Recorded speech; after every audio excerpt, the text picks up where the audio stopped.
I'm here to talk to you today about crusting, and that's a technique used to treat peristomal skin complications, irritation, that redness, and sometimes fungal infections.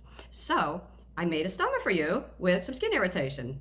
So here we go. Here's my stoma, and you're going to see it sticks out. It has some irritation. This is very common from getting effluent under your barrier.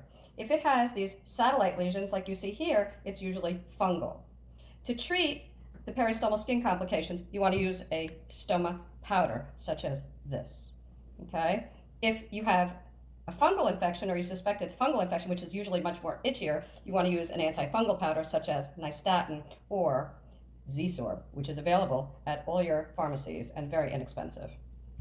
So what I like to do is we're going to put some powder on it, and this stoma powder treats it. And what I do is I put powder into a little bowl, and then I take a little makeup brush that I get at the dollar store, and I just dab it in the powder, and then I'm going to dab, dab, dab, dab, dab all around. Need a little more, okay, until I get some of this powder all over, because it's very hard to do the powder like this, and then it gets all over your clothes and everything, so we do it that way. So I like using the brush. It's much easier, have much more control. And if the powder gets on the stoma, no problem.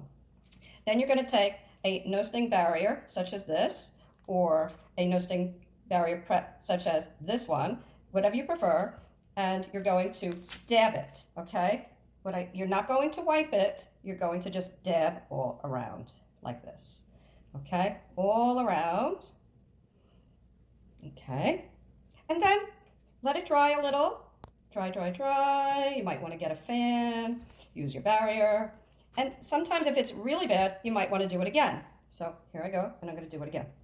I got my powder all over, okay? And you can just wash out your brushes as needed. And then I'm going to crust again, crust, crust, crust. Sometimes you might need to get a new one, or I can choose to use the spray, okay? There you go. Again, I need to wait for it to dry. And then you're going to apply your barrier as usual. So here I have one that's already ready to go. Make sure the skin is dry. I touch all around. It's still a little wet.